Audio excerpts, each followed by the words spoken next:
Welcome everybody to Let's Thrive and Shine Beyond Belief, the podcast which is targeting leaders, entrepreneurs or business owners that may feel that they are maybe hitting that glass ceiling, or potentially they are slipping into burnout but may not be actually realizing it, and we'll find out why in a moment. But equally, is whether they've got limiting beliefs or that little imposter that might be whispering their ear and holding them back. And obviously everybody that joins us on this show will be providing hope that there is another way, that we can do different things and we can approach life in a different way. And without further ado, I would love to actually say hello to the lovely Joyce. And Joyce is going to be sharing her story, her journey, how she has turned herself around, is now helping others to be able to live a much better, healthier, full, successful way. So over to you, Joyce. I am excited to be here, Keely. And I loved our initial conversation. I'm so glad we had a chance to do that, to get to know each other and more about your audience. So a great place to start for those of you who don't know me, my name is Joyce Layman. I'm an all-in-one business coach. My focus is truly on visibility, but that's not where I started back in 2008. My training at the time was based in performance mindset. So I was working with leaders of organizations. I was doing keynotes across the country, trainings for teams. And it was at the start of launching my own business and making all of those mistakes that helped me move into the work that I do now. But mindset is such a part of it. So whether I'm coaching somebody on how to be more comfortable on a podcast, or what they need to be doing for their website, or how to create offers, putting systems in place, a lot of times we hit comfort zones or negativity bias kicks in our brain. So that's where I love having the foundation of what I do, even though that isn't my primary focus right now. Fantastic. And just remind me again, how long have you actually been doing it where you've actually shifted into more of a focus on the business that you're doing now? So it was actually a process. In 2008 is when I started. Of course, social media was just getting started as well. My first book, when I started realizing I needed to do things, was 2014. The second book was 2015. So that was focused on building a brand and building strategic relationships. I have been called walking LinkedIn, and Bob Berg, if anybody's read Endless Referrals or The Go-Giver, calls me the greatest networker in the world. And I adore Bob, and he is my mentor when it comes to relationships. So that's when I started to see more of the topic change as far as what I did. However, all the business mistakes, launching my business, I call it my $23,000 mistake. I hired experts on branding and trademarking, spent $13,000 on a website to get a 2-camera video shoot. And I didn't need to do those things. So part of it is the mistakes that I made, but more importantly, I started to get into my sweet spot. And I'm sure that your listeners, whether you're a solopreneur or leading a team, you know that it's all of that. You know what your experience is, your expertise is. Maybe you went to college for a certain thing, but then business and life gives you those experiences. And so maybe, like, I truly shifted my client base during the pandemic. I've been coaching one-on-one before the pandemic. I had a handful of private clients. And then, of course, keynotes went out the window.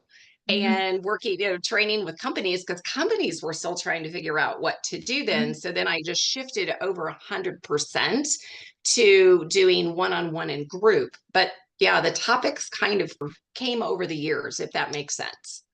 Yeah, and then it's quite an interesting thing you say there, is because many of us, I mean, I obviously I was in the corporate world for over 23 years, and when you're in the corporate world, of course, you've got everybody and their brother giving you the support that you need.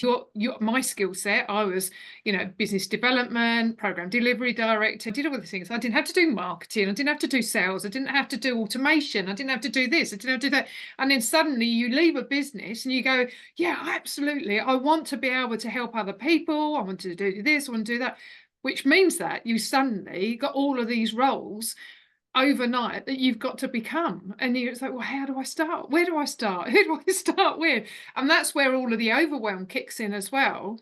And that's where stress starts kicking in as well, along with the burnout, the anxiety, or that just 5 minutes, just 5 minutes. And we all know it's not just 5 minutes. It's just another evening or weekend that Right. you're getting back now. And that's why it's important for someone like you to be able to help others, because you've learned from the pain and the suffering. Even myself, I've learned the pain and the suffering now. Now I can help others to navigate that in a much quicker way. And that's where you come into it. So, and do you find that you're enjoying this different pathway more than what you was doing before? I love it. Now, don't get me wrong. I loved what I did.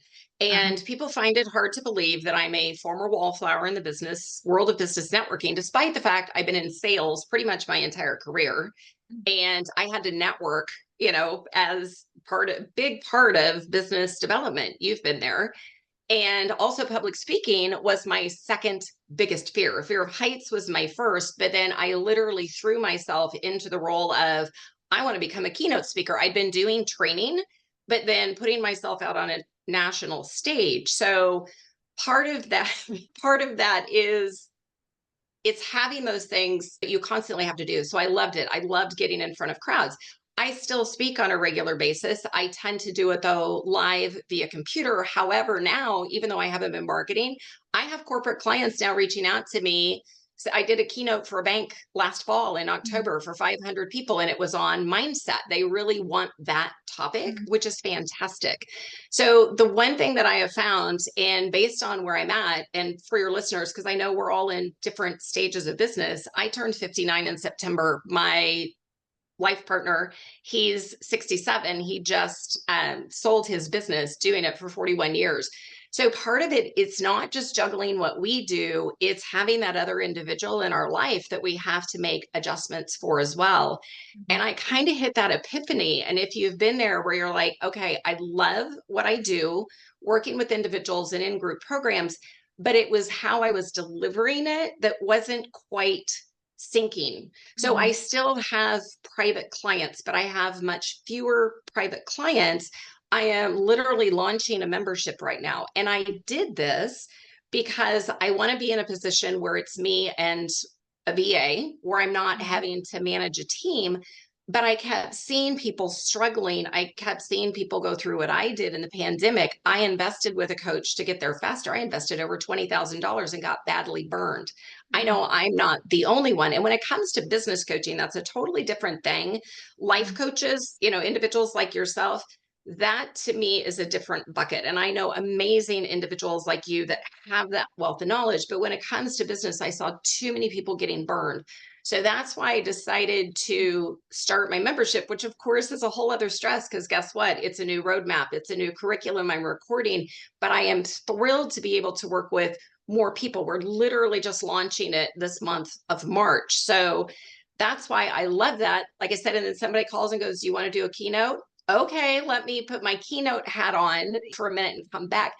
But no matter what, it stays in my sweet spot. That's the main thing. It's not like I'm trying to go talk on something or teach something new. It's everything I've done. It's just in a different package.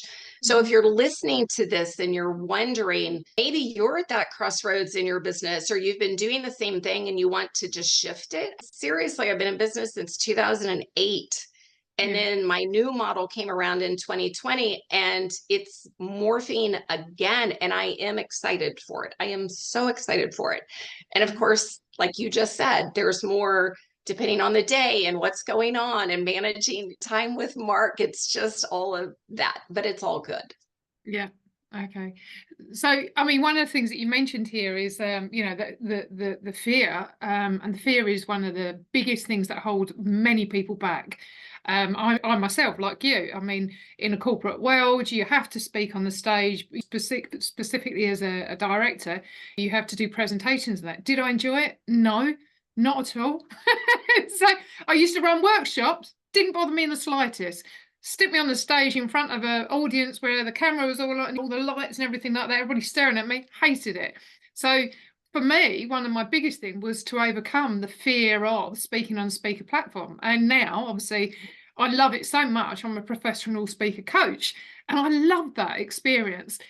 But it's that overcoming that fear which is so important, and it doesn't matter what it is, under what guise it is within business, is how do you make that leap of faith? So I'm intrigued, how did you make that leap of faith of actually overcoming the fear of being on speaker platform, overcoming the fear of shifting the direction that you needed to go in? How did you manage that? I went through a workshop back in 2005, of all things, called Investment and Excellence from the Pacific Institute. And how that started is Denise Mills, I heard speaking in Kansas City on networking, because goodness knows I needed to know how to network. And when she walked in the room, she had that energy that literally lit it up. And I'm like, I don't know what that is. I want it. So I introduced myself, said, where do I get more of this? The next day, she goes, I'm speaking, same topic at a chamber event. I went, we had coffee, and all she said is, there's this program you need to go through. I was looking for something. I had no clue what I was getting myself into. By the way, it was a 4-day program. And 2 days in, after understanding how my conscious, my subconscious habits, attitudes, beliefs, expectations, negativity bias, cognitive bias, all these things, a light bulb went off, and I went, oh my God, I have to teach this. Mm. So keep in mind, as I said, public speaking was my second biggest fear. I had been in an abusive relationship for 7 years, a verbally abusive relationship in my late 20s to mid 30s. So this was coming along after that. I was bullied in high school. So when you talk about, things that can literally make imposter syndrome and, all these things swirl around in your brain that I'm not good enough and I don't have the capability, I had that desire that I knew I wanted to do something more. It was a friend getting killed in a car wreck and being at her funeral that I went, I want to be remembered for making a difference like she did. That was a trigger, but that wasn't the skill set. So having that investment and excellence curriculum, they've worked with millions of people globally for 50 years now. And then I happened to see a keynote speaker, Darren LaCroix, who happened to be a comedian in 2007. And I'm like, okay, I want to speak. Keep in mind, I was terrified to speak. So part of it is, I know you do this with clients. It's like once you get your head clear and you set a goal, then those things to help support your goal, your reticular activating system comes into play. And so part of it, I was constantly taking leaps. I worked with Darren. He put me in Toastmasters. I was in the international speech competition within 90 days to qualify. He'd won it, by the way.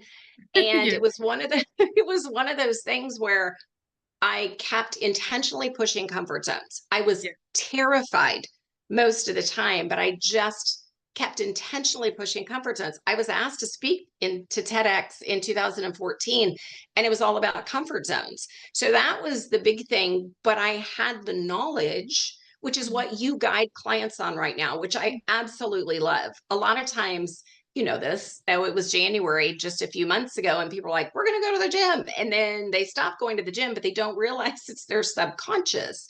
So I knew consciously I was pushing comfort zones. I knew what my body would do. I knew what my brain would do to me to push comfort zones. But that's what got me over that. So that's part of my philosophy. And in fact, I love that you said take those leaps. My book's called Just Another Leap. And it's a layman's guide to get from there to here because it's what I did. So you're all going to have those experiences personally and professionally. And it's just take those leaps, because it's better to take a leap and fail and learn from it than to not take a leap and you stay stuck and then you beat yourself up. But it's managing what you say, and it's managing your mindset in the process. Yeah, 100% is that. I don't know whether it was you and I that actually had this conversation, but where, likened to it, where, if you're in a field, you see animals in a field and they've got like, the electric fence that's around them to stop them from walking into it. And it's not like massive shock. It's just a bit of a jolt just to stop them to move away. But it then keeps them in the comfort zone. And yet, as children, remember going walking across those and you climb over, and sometimes you'd get that jolt, but on your legs. But But you did step over and you stepped out of that sort of zone. But once you stepped out of it, it was really exciting. So you would then be happy to do it again, and you do it again because you're learning from that experience, and you're giving yourself the confidence to go, do you know what? It actually wasn't as difficult as I thought it was. Let's just take another leap of faith. Let's just take another leap of faith. And as you say, each time you're learning from that, you're growing, you're thriving, you're getting stronger, and it becomes easier every single time, because instead of saying, what if it goes wrong, you're saying, well, what if I don't? Yep. What if I don't? You know, and it's so much better to have that mindset. And it is that growth mindset, isn't it?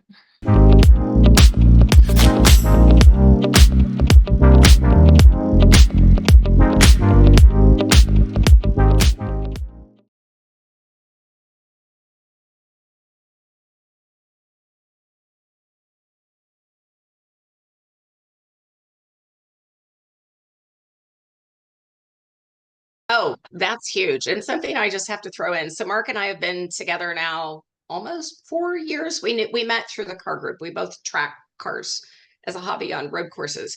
And I remember our very first in our official interaction, because we got to know each other as friends through the pandemic. But when we went on our very first date, he asked me what my 5-year goals were. And I love that he did that. He's a Yeah. wealth advisor. He's been very successful, but it's like I've never had anybody ask me that. But part of because we'd had 9 months to get to know each other. So in case you're going, what the hell would anybody ever ask that on a first date? But when we really got to sit down and start getting to know each other, but part of it is it's like, what are you looking forward to? What do you want to accomplish personally and professionally? It's giving yourself permission to think Mhm. out that far, even though you know that there's a chance things are going to shift. But that's one of the things I love. And so, as you're looking, when individuals choose to coach with you, it's a phenomenal thing, the support that they're getting, because they may not be getting that in their relationship or even within their friendships. And that's something that this as you go through life. I look at business associates that I have, look at friendships, and it's the ones who they're willing to love you and kick you in the ass, pardon my Mhm. language, but they're willing to lovingly kick you in the ass, when you're like, why are you questioning what you're doing? Or, let me help you get back on track when you Mhm. can't do it for yourself. Because there are times we have that. Yeah, I mean, like anything, you have someone that's almost like that guiding light that's whispering in your ear saying, have you done it? So, and it's not because, and fact, you cannot motivate someone. Only someone can motivate themselves. But you can inspire someone, but that's a different thing. But I mean, like I mean, I work with businesses, and there'll be individuals that you're mentoring, coaching in the businesses.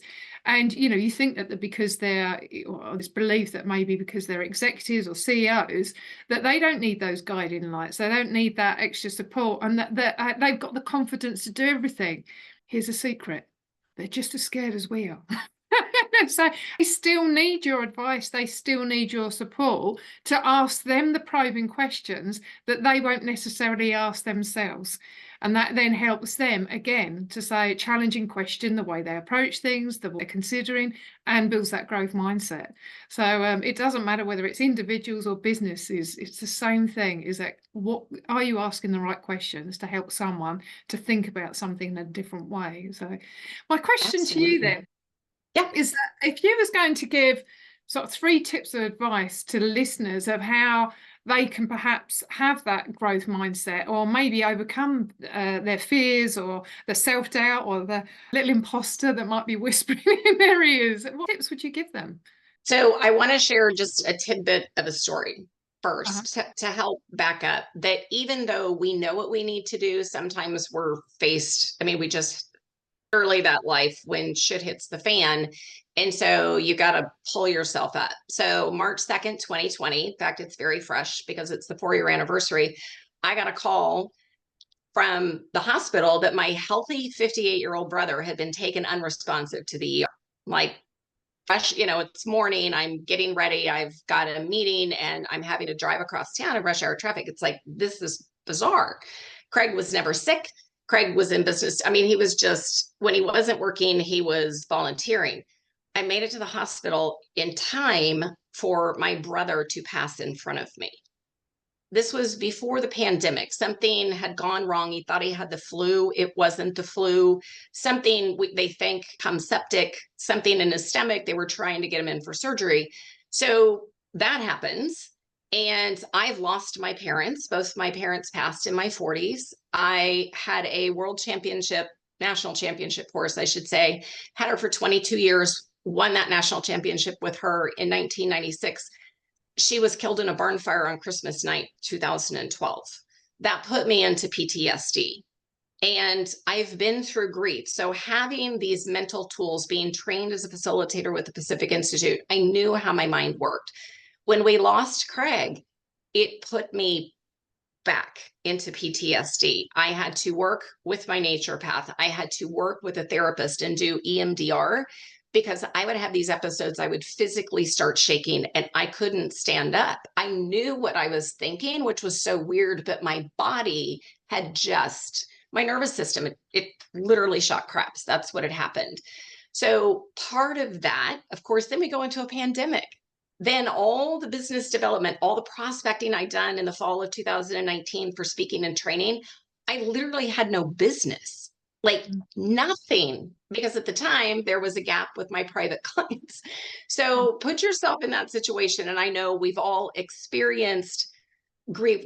Maybe you're at that stage where you have parents that they're in a nursing home and you're juggling, or something's going wrong with your kids, or maybe you're struggling with a health challenge, where we're all in that spot where it literally just feels so overwhelming at the time.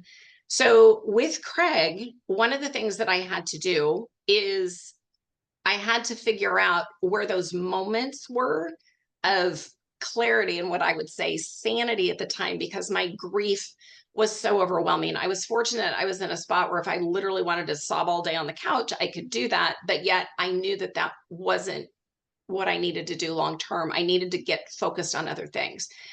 I did this with my parents after I lost my parents. But part of it is, I always say, it's like, look up. You can be in the middle of it. You can have a pity party. You can have a grief party. Don't drag anybody else in, and try not to stay too long. Depending on what's going on, that's what's going to make the difference. With Craig, grief is I completely lost it this year on March 2nd, lost it for an entire day. So part of it is you can be in the middle of that, but then I always say it's like, look up and spot down where you need to be going.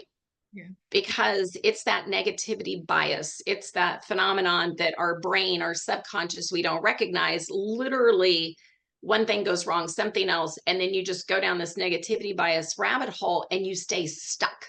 And you can't get back to the visioning part of your brain. So that's why if you look up and go, okay, where am I supposed to be going? What am I supposed to be doing? If there's even a Post-it note or writing on your mirror, that one thing to help you get focused, to me, that was critical. So then I could go back into, those grief moments, but then I could get out and start focusing on what's that one next step. I was fortunate to have a phenomenal support circle. We're also in a pandemic. I'm single. So I'm doing all this on my own, literally all this on my own. And by the way, my oldest brother was diagnosed with pancreatic cancer. He'd had surgery. And so it's like the whole world was literally on my shoulders, but I just kept focusing on one thing. Second thing, give yourself grace moments. And for me, I know I have a ton of deadlines, but my biggest thing is, and Keely, I've told you this, we have woods behind our house. We have trails. During the pandemic, there was Ernie Miller Nature Park 5 minutes from my house. I would literally put everything down and go for a walk. Even though I had 20 different deadlines, I had to get my mind right. And I needed clarity. For me, getting clarity is walking in the woods and walking outside. It's going to be different for everybody. You need to figure out what is going to do that for you. But for goodness sake, get rid of technology and give yourself that time.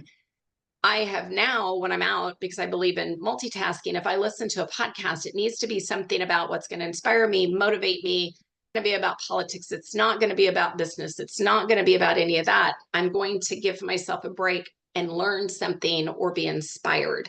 So that's that other big piece. And to me, the third thing is it's recognizing your wins. So it's not only looking ahead to go, where do I need, I'm in the middle of all the blah, and then I look ahead, but it's recognizing the little things of what you've accomplished, because part of that, it's the intrinsic motivation. It actually produces that feel good chemical in your brain to get you inspired. And wins can be so tiny. Wins Yeah. can be so tiny, even if it's, oh, by the way, I gave myself 10 minutes to go for a walk. That's still a win. It doesn't have to be, I was on, on a podcast, or I got that email series and I can see the sun just coming in the window right now as we're talking. I love where I'm at. It's just art, but it's recognizing those wins and then continuing to build on it.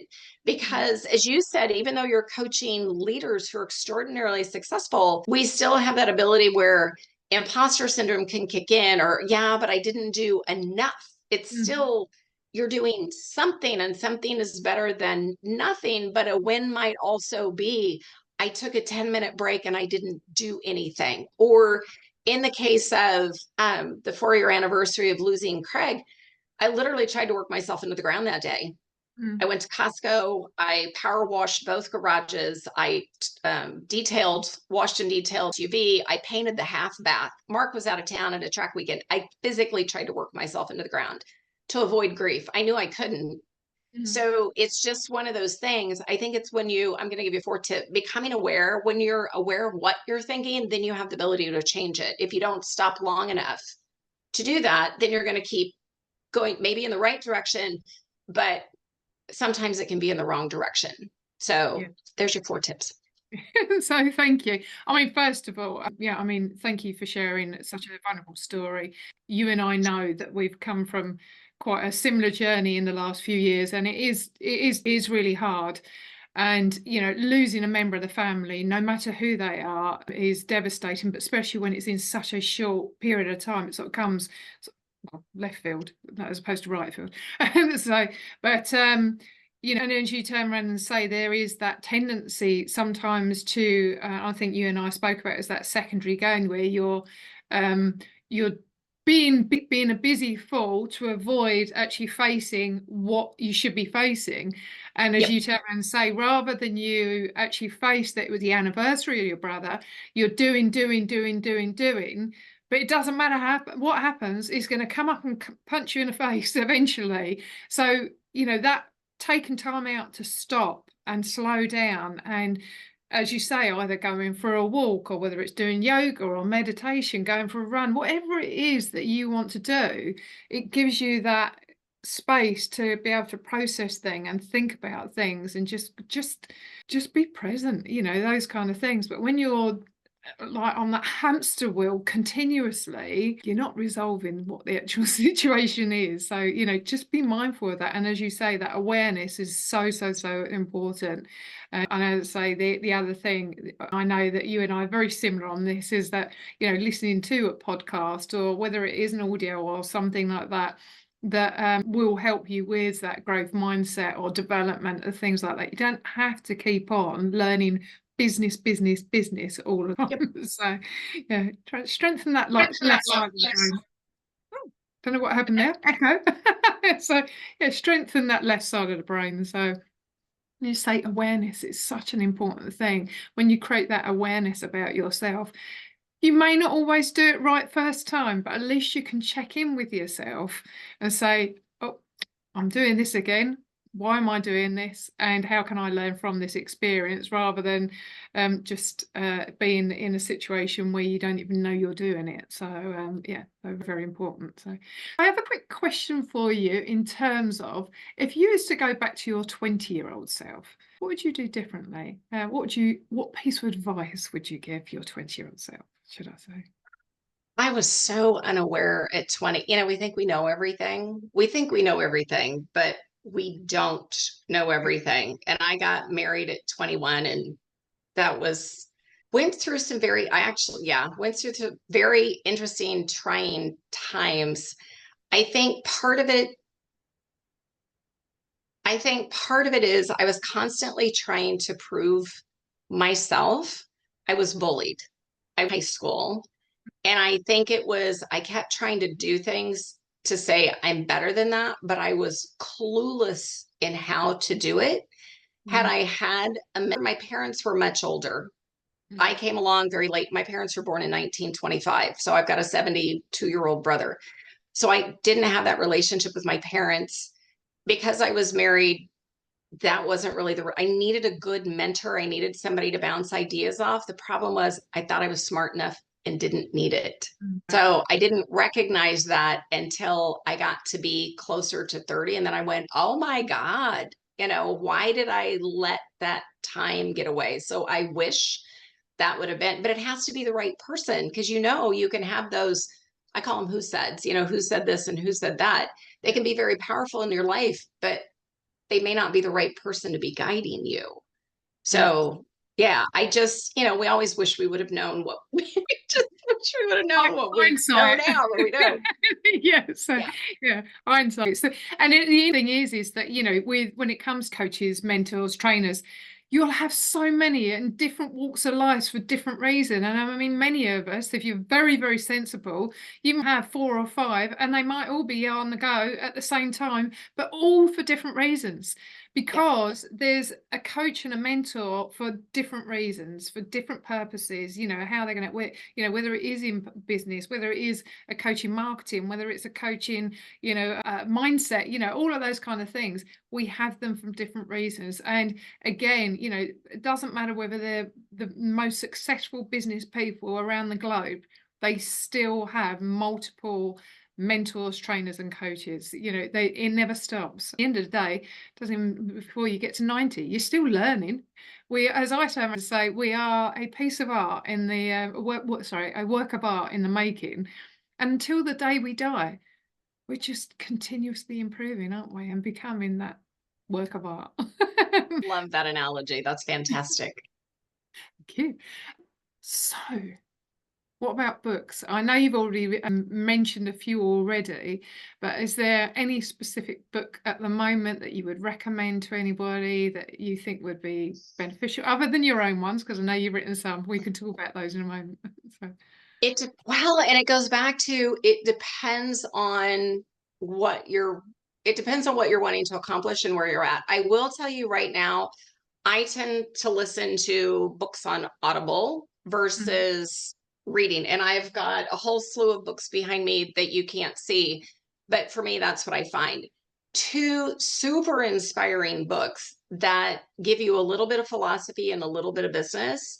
One is Matthew McConaughey, Green Lights. He's an actor, and most people are like, why would you listen to his book? His book was recommended to me by a business acquaintance, and I loved it so much. I listened to it twice Mhm. because it was something where, to me, it made me sit back and think. Helped me see him in a completely different light, but the philosophical pieces in there were phenomenal. Another book that I love, love, love is it's the story of the Nike founder.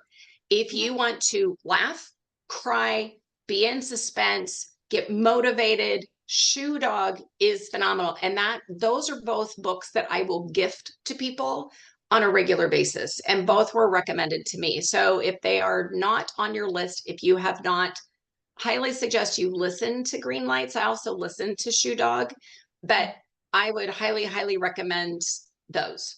And I'm completely on board with the first one, Matthew McConaughey. I mean, I think you and I spoke about where I first heard him talking on that light in High Performing Podcasts. And the interview with him was just incredible, absolutely Yeah. groundbreaking.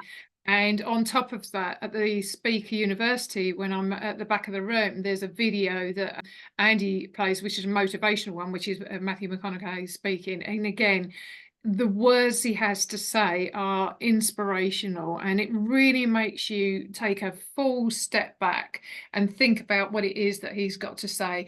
And so much of it is about being present, being in the moment, being aware of what you've got around you and being grateful for what you've got around you. I mean, he is. And you don't even think, as an actor, that he's going to come out of anything that's going to be that inspirational. And that's no offense to actors or actresses, but he's just incredible. So yes, Yeah. definitely, Yep. definitely. So True members.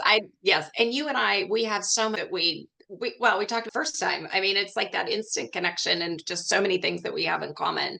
So I love that. Of course you would be thinking along those same lines. definitely, yeah. So on a point, if you was to have say, I don't know, like a burnout playlist track, which sounds like a really weird thing to be choosing, but if you had some tracks that you would lift your mood with, what would they be? Oh, my iTunes is loaded with songs. And so when I'm working, or I should say when I'm working doing stuff around the house, Amos Lee is an artist. He has traveled internationally. Most people don't know him. Windows Roll Down.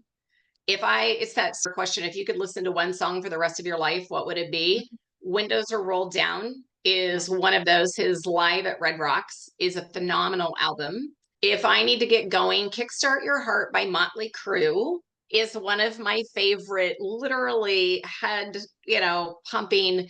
I have so many. I mean, it's I love genres, everything from classical to, 60s, 70s, Doobie Brothers.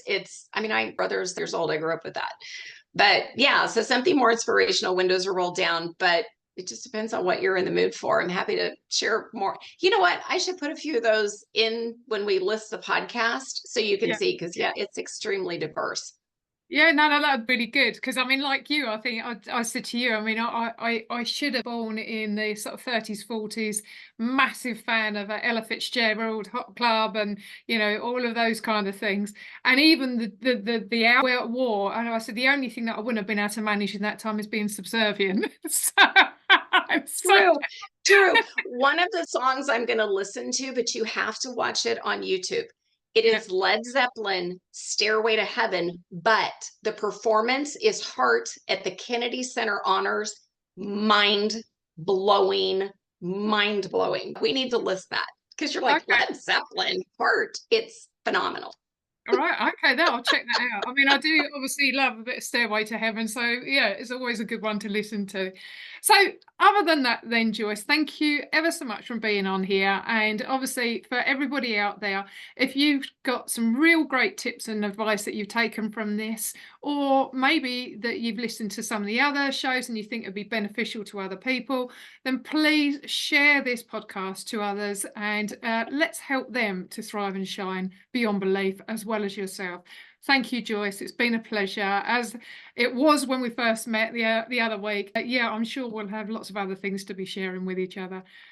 Have a fantastic rest of your day in the sunshine. I'm just about to go off and eat my dinner because it's nighttime here. So, Thanks, Keely, so much. Thank you all. thank you.